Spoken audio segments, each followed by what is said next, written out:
గ్రహణం, చంద్రగ్రహణం, ఏ పంటలు ఏ కాలంలో పండతాయి, ఇవన్నీ చెప్పడానికి జ్యోతిష్శాస్త్రం. కానీ నీ చెయ్యి నా చెయ్యి, నీ మూతి నా మూతి చూసి చెప్పడానికి కాదు. అది దాన్ని అలా చేసేసారు మహానుభావులు, వారికి నమస్కారం. ఎందుకంటే వ్యాపారం చేయడానికి బాగా వీలు, మనిషిని ఎంత భయపెట్టేస్తే అంత వీలు. అందులో మీరు మీ జీవితాల్లో మీకు చెప్పిన చూసుకుని 90% అబద్ధాలే, 10 కూడా జరగవు. ఆ జరిగిన వాళ్ళ చేత చెప్పిస్తారు టీవీల్లో, అవి మనం నమ్మేస్తూ ఉంటాం. జరిగే అవకాశం లేదు. జ్యోతిష్శాస్త్రం సమిష్టి జీవితానికి సంబంధించింది తప్ప వ్యష్టి జీవితానికి సంబంధించింది కాదు. వ్యష్టి జీవితం మీద ప్రభావం ఉంటుందండి. ఈ ప్రాంతం అంతా వాన కురిసినప్పుడు అందరి మీద పడుతుందండి, కానీ గొడుగేసుకున్నవాడి మీద పడుతుందా? కొందరికి 2 చినుకులు పడగానే జలుబు చేసేస్తుందండి. ఒకడు వానలో తారంగా వాడినా ఏమీ చేయదండి. వాడి శక్తి సామర్థ్యాలు ఉన్నాయా లేదా? అక్కడ జ్యోతిష్శాస్త్ర ప్రభావం కూడా అంతే.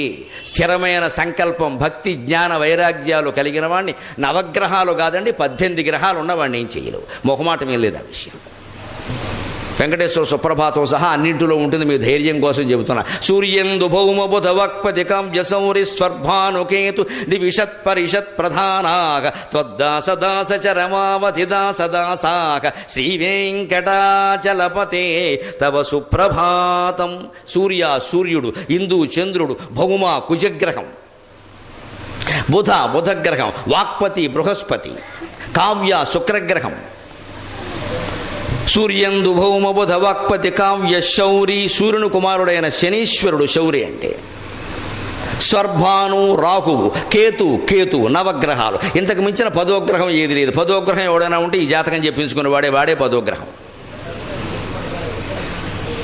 ఇవన్నీ వెంకటేశ్వర స్వామికి, భగవంతుడికి త్వద్దాసదాస చ రమావధి దాసదాసాక, ఆయన దాసుడికి దాసులు. వీళ్ళు నవగ్రహాలు కూడా. వీళ్ళు మనం ఏం చేస్తారండి, ఊటికి నవగ్రహ పూజ అనడం, పారిపోవడం అక్కడి నుంచి. మళ్ళీ అక్కడి నుంచి ఆయనకి నువ్వులు, ఈయనకి నవ్వులు, ఈయనకి చెవులు, ఈయనకి పువ్వులు, పని ఏం లేదు ఇక్కడ. ఇదో పెద్ద నమ్మకాలు బాగా పెంచుతున్నారు. 5 వారాలు, 30 వారాలు, 60 వారాలు. నువ్వు ఇక్కడ ఎవరికో నువ్వులు ఇచ్చేసిన వెంటనే పైన గ్రహం మారిపోతుందా? కాస్త ఆలోచించవాయి బాబు, బుర్రపెట్టి ఆలోచన తెలిసిపోతుంది. నీ నువ్వులకి ఆ గ్రహం ఎలా మారుతుందండి? ఎందుకు మారుతుంది అసలు?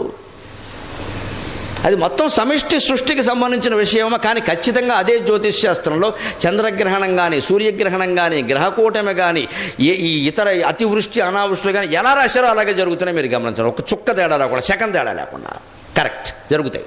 ఎందుకంటే అది సమిష్టి, వ్యష్టి కాదు. దాన్ని మన వాళ్ళు శుభ్రంగా వ్యాపారం చేయడానికి వీలుగా వ్యష్టి చేసి మారేశారు. మొత్తం నీ నక్షత్రం ఏమిటి అనడం, అందుకే వ్యాపారంలో మునిగో. నక్షత్రాన్ని బట్టి మునిగిపోతాడా? అలా అయితే చంద్రబాబు నాయుడు గారి నక్షత్రాన్ని పెట్టి పుట్టిన వాళ్ళందరూ రాష్ట్రానికి ముఖ్యమంత్రులు అయిపోవాలి. అందరూ అవుతారా? ఆయన మాత్రం 10 ఏళ్ళు అయ్యాడు, ఇంటి దగ్గర కూర్చోలే. మరి నక్షత్రం మంచిదే కదా. ఇవన్నీ చెబితే కుదరదండి. ఈ మాయలోనే మనం పడిపోతున్నాం. భూత భవ్య భవత్ ప్రభువు. మీ జ్యోతిష్శాస్త్రం మొత్తం కాలానికి సంబంధించింది. ఆ కాలానికి అధిపతి భగవంతుడు. ఆ భగవంతుడిని మనం మనస్సులో స్మరించడం మానేసి ఇది చూపించుకుందామా, అది చూపించుకుందామా, నువ్వులు దానం చేద్దామా, మినువులు దానం చేద్దామా, ఎన్ని చేస్తారు, ఎంతమంది కోసం ఎన్ని చేస్తారు. మళ్ళీ రాహు కేతు అనగానే చెలో కాళహస్తి, మళ్ళీ అదొకటి. ఇక్కడ మధ్యన అదొకటి బయలుదేరింది బాగా. మొత్తం అక్కడికి వెళ్ళి రాహు పూజ, కేతు పూజ, తోక పూజ, తొండం పూజ అని చేయించి మొత్తం వాళ్ళు ఇంకా అదో సిస్టమ్ పెట్టారు. శివుడు పక్కకి వెళ్ళిపోయాడు కాళహస్తిలో, రాహుకేతువులో మిగిలేరు, కర్మ కాలిపోయి. బ్రహ్మరాంబాను శివుడు వెళ్ళిపోయాడు అక్కడి నుంచి. జ్ఞానప్రసూనాంబ శివుడు లేడండి. రాహుకేతువే ఎంతసేపు పాములు గొడవలే. ఎందుకంటే మన భయం. అసలు శివుడు వెళ్ళిపో. అదే కాళహస్తి శతకంలో దూర్జుడు స్పష్టంగా ఏం చెబుతాడంటే ఈ జాతకాల గురించి. గ్రహదోషంబులు దుర్నిమిత్తములు నీ కళ్యాణ నామంబు ప్రత్యకమున్ వేర్కొను ఉత్తమోత్తముని బాధల్ బెట్టగాజాలునే దగను కప్పగజాలునే శలభ సంతానంబు నీ సేవ చేసి హతక్లేశులు కారుగాక మనుజుల్ శ్రీకాళహస్తీశ్వర. ఎంత అద్భుతమైన మాట చెప్పారండి. కాళహస్తి శతకం రాసినటువంటి దూర్జటి మాట కూడా నమ్మట్లేదు మనం. కాళహస్తిలో ఉంటుంది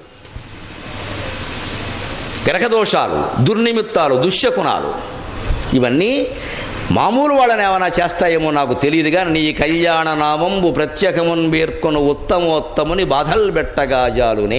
ఎవడైతే తన మనస్సులో నిరంతరం నమశివాయ నమశివాయ నమశివాయ, నమో నారాయణాయ నమో నారాయణాయ నమో నారాయణాయ, శ్రీమాత్రే నమః శ్రీమాత్రే నమః శ్రీమాత్రే నమః అని నిరంతరం మనస్సులో ఏదో ఒక దైవనామాన్ని స్మరిస్తూ ఉంటాడో వాడు వెంట్రుక పేకలు అవతల బో అని చెప్పాడు ఆయన.